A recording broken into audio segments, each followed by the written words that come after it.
Hello and welcome to A Change is Gonna Come, where we explore the movements, strategies, and individuals dedicated to transforming our society for the better. My name is Dr. Milton Brown, and today I'm joined by Joe Fisher and Ashlene Peltier to talk about an exciting new project from DECKACY that has the potential to transform the way neurodiversity is understood and supported within the Black communities across Kirklees and beyond.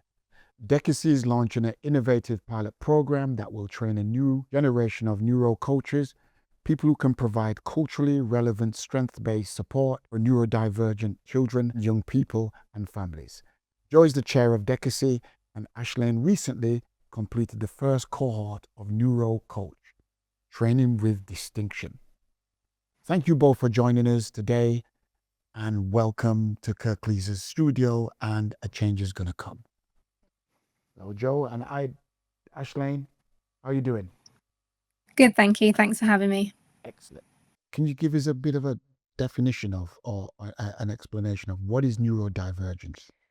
Neurodivergence covers so many different aspects. There's the autism, ADHD, dyslexia, dyspraxia, Tourette's. I mean, that's just a few. So it's just people who see things a little bit differently, or need just to maybe communicate in a different way, or have maybe some sensory needs, or even just the way they take in and process information. So I don't think you can you can't give one definition, because it covers so many different areas. It's about celebrating difference. Yeah. DECKACY, could you tell us a little bit more about DECKACY? We formed 12 to 13 years ago by George Matheson, and the focus of the charity at that time was to provide support to Black artists within Huddersfield. Since then, it has evolved as Lane Anthony worked alongside George Matheson to provide some neurodiversity support, and the Neuro Coach program came from there.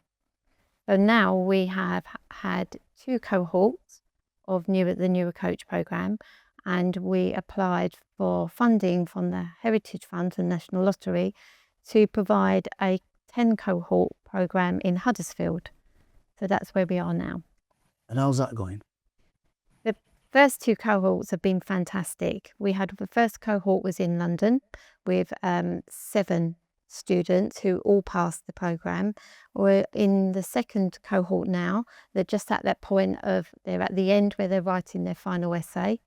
And it's been really interesting that from both cohorts, they're from very different parts of the communities. So it's been really lovely to see people from education, from social care, or just people who work within different public sector roles, and how they've really embraced the Neuro Coach program and already applying it to their everyday work. And obviously, it's about the African Caribbean community. What's the parallels that operate in London that are very similar to what's going on in, say, West Yorkshire, Kirklees? I think what we've noticed, my role, I'm assistant head and a Senko in a primary school, and I really see that there is still some stigma and misunderstanding about neurodiversity within the Black community, and I think that's the same across the country. So I think the focus for our Huddersfield cohort, our pilot cohort with the National Lottery Fund, is really focusing on the Black communities to try and break down that stigma, that misunderstanding, through our Neuro Coaches, who will be part of that community. So they are already somebody safe for these families to go to, because they're part of their community. And Ashlene, congratulations on graduating from the first Neuro Coach with distinction, I might add. Having experienced the program firsthand, what did the training teach you about neurodiversity? Thank you.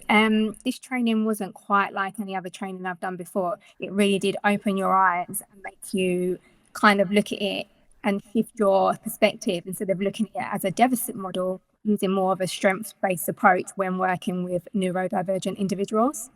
Did you meet anybody on the course that kind of gave you more insight to neurodiversity?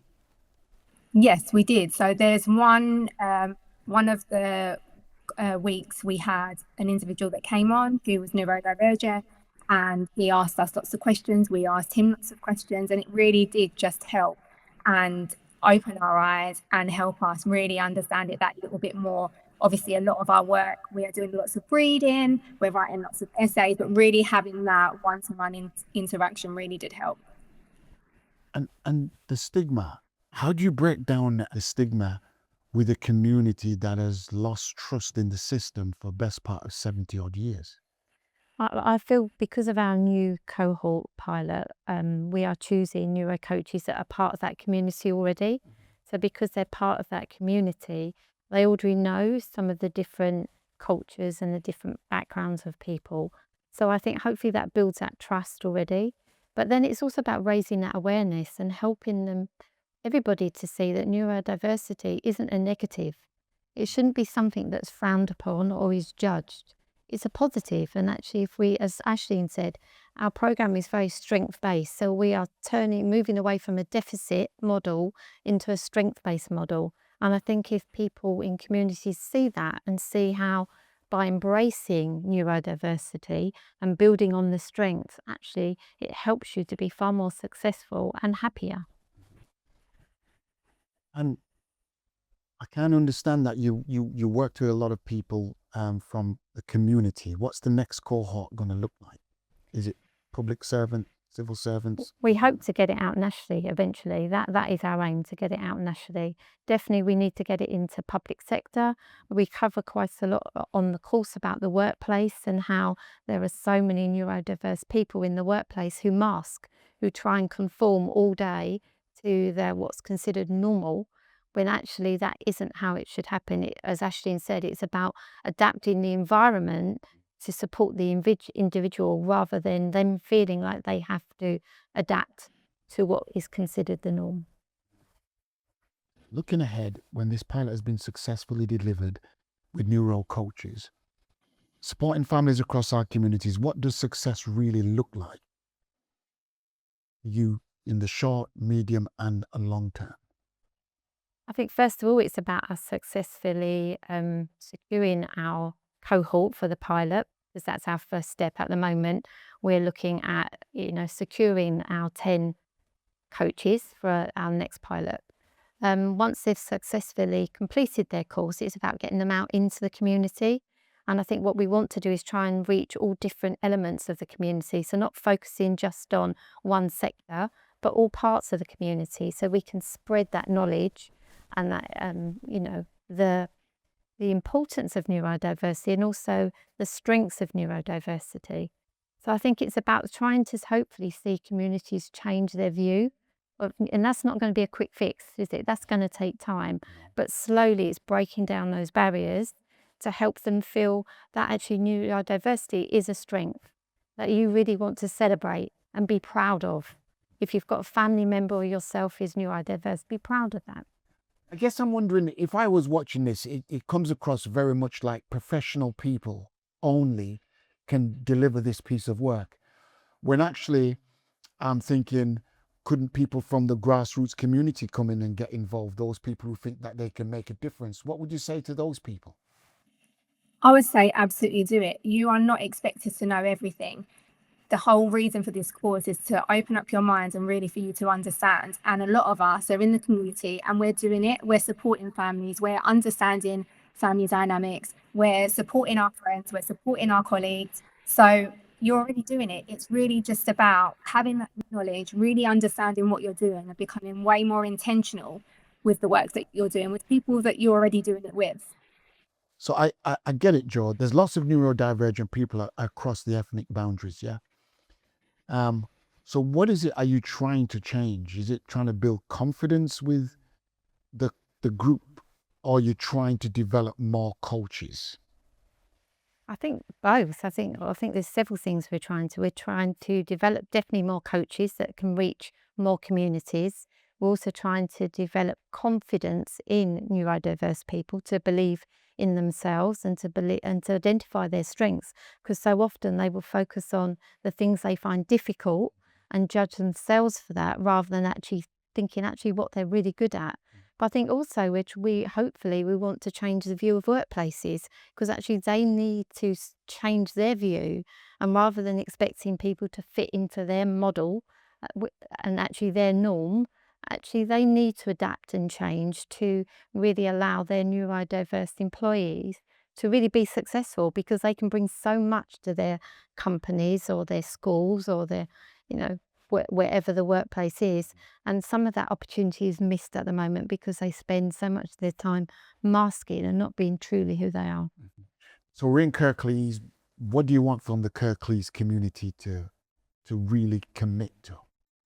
I think to embrace neurodiversity and to see it as a strength rather than as a deficit. So I think it's about being open to changing their view of neurodiversity, which for some I think is going to be very difficult because of the stigma that they've had probably passed down from generations.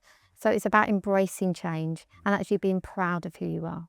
If for anyone watching who's unsure whether they're right person to get involved with neurodivergent coaching, what would you say to them? I would say do it. I would say you're not expected to know everything. You're going to learn so much, and it doesn't matter what background that you come from or what working environment you come from. This is just going to add to your toolbox. So I always say that all of the courses, all the things that I've learned along the way, just adds to my professional toolbox. And yeah, you're not expected to know everything. And a lot of people are already doing the work. It's more about, for me, I've recognized that my work is going to become more intentional, and everything that you're doing is more intentional. So just do it. You're not expected to know it all, and you will learn so much. A couple of things I'd still like to ask you about that, very well said, is that what did you get out of it personally and professionally? I think for me, it helped me really shift the way I spoke, the way I recognize particular behaviors. It really helps you talk in more of a neuro-affirming way and really try and, I feel like I've said it before, I didn't want to ever come across, like I was being patronizing or not understanding of neurodivergence. But I feel like doing the course, it really does help, and having that interaction with the gentleman that came on whilst he was on our course really helps with that. And I think that was key. That was really important. So you've been on the course then, and you've passed the course. What accreditation is it, and where can that take you? So the course is a level 5 qualification. So once you've completed the course, you'll get your certificate, and then you can register with DECKACY, and you can register as a Neuro Coach, and you can go out into the community and support individuals, whether that's children in schools, whether that's families, whether that's people that are in the workplace, to help them navigate their work and environment. So yeah. And is it paid work, this, once you've got your level 5? You can register, as you said, to DECKACY. Will DECKACY be paying them, or will the schools or the workplace or wherever these coaches will want to operate in, can they charge for this? Yeah, absolutely. So if you wanted to go into schools and you wanted to, share that knowledge, you can most definitely charge for that. You can put together programs yourself to support children in schools. Tell us about the journey after the course. Where can they go with this? So once you've completed the course, you've actually completed a level 5 qualification. You can then go self-employed and work within the community. You will be able, once you've completed, to register on the DECKACY register, and they will be able to, the hopes is that we'd have enough coaches on there that they will be able to provide us with neurodivergent individuals that need support, and we'll be able to go out and work with them, and that will be a paid role. So the time and effort that you're putting in, you can go out and that can be your job. You can support individuals. And like I said before, you're already doing it. So why not get that knowledge? Why not get that qualification and go out there and make a difference when we're already doing it just unintentionally? And I guess for me, I'm thinking, if you are neurodivergent yourself, is this course still open to you? Yeah, absolutely. Being neurodivergent yourself, you're going to add another lens that maybe myself isn't able to see or to access, so that it most definitely can be for you also. And thank you for joining us. And I'm going to leave the last word with you, Joe. What's the next steps then for DECKACY? Where do you want to be in, let's say, in a year's time? Definitely want to have completed our cohort in Huddersfield and hopefully have reached out to different communities across England. Well, thank you, Joe and Ashlene, for joining me today and for sharing the inspiring work being led by DECKACY. To find out more about Neuro Coach community program and how to apply, visit DECKACY website or follow their social media channels for the latest information. Thank you for watching. A Change is going to come. I've been Dr. Milton Brown. Until next time, take care.